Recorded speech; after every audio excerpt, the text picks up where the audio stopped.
Bismillahir Rahmanir Rahim. Waxaan kugu soo dhaweynayaa koorsadani computer application. Halkaan waxaan ku bilaabeynaa qaybtii labaad oo loo yaqaano MS Word 2010. Waxaan ka bixin doonaa introduction to word processing ama MS Word. Ha ahaado 2007, ha ahaado 2010 iyo wixii ka dambeeyo. So word processing is the use of computer software to enter and edit text.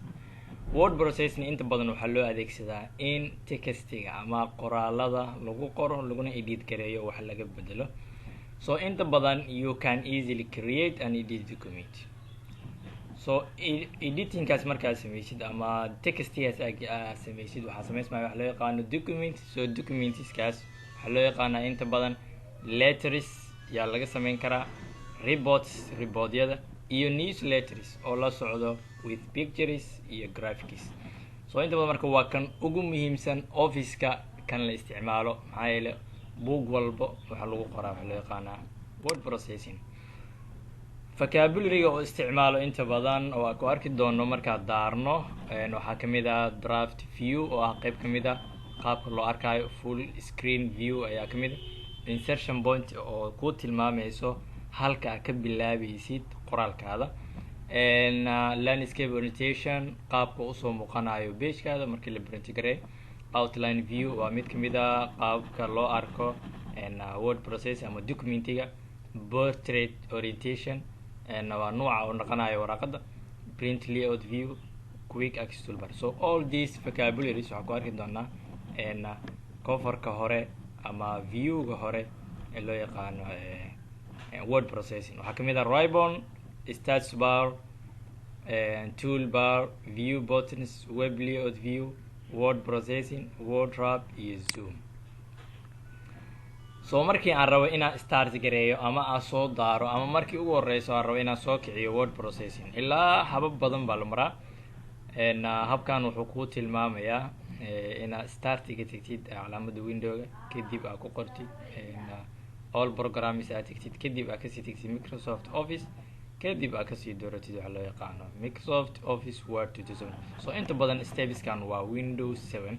So Windows 10ka kaliya waxa muhiimada waxa ku qori kartaa meesha startiga markaad tagtid Microsoft Office Word 2010 ama Word kaliya qori kartaa.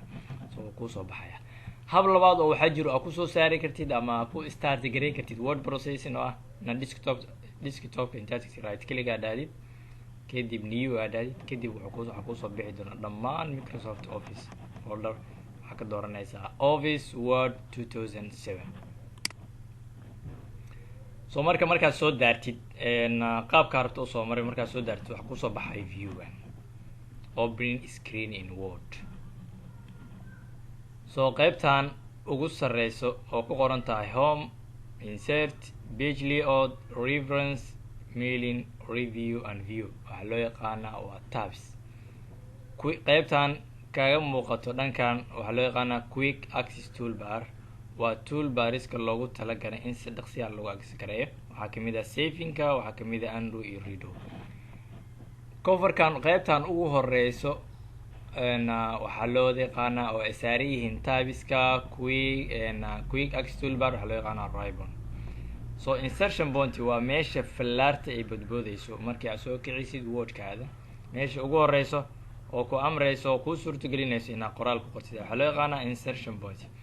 So status bar waa meesha ugu hooseyso oo ku sheegayso inta badan inta page oo yahay documentigaada page-ka aad joogtid inta word oo yahay iyo waxa ku sheegaya waxa loo yaqaanaa status bar. waxay kasoo muuqataa qaybta bidix ee wordka.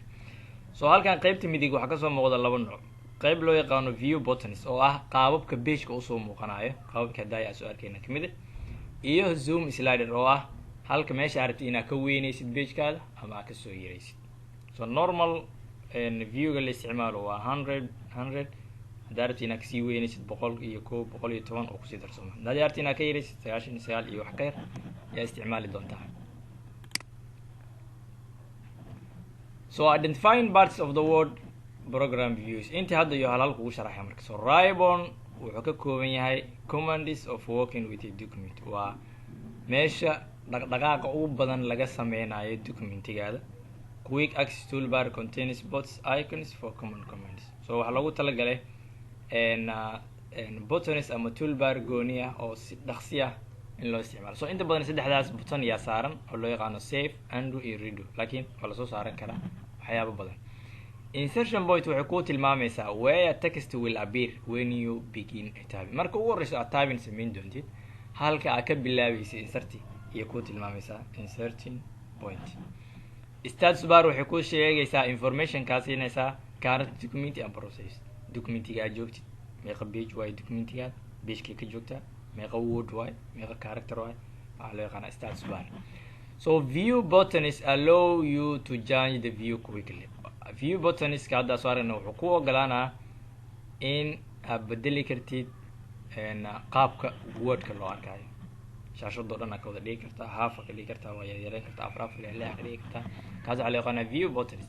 Zoom slider wuxuu ku ogolaanaa inaad ziyaadisid ama aad nuqsaamisid size-ka ballaca uu leeyahay documentiga on the screen. shaashada markay kasoo muuqanayso soo weynaysan kartaa, soo yaraysan kartaa.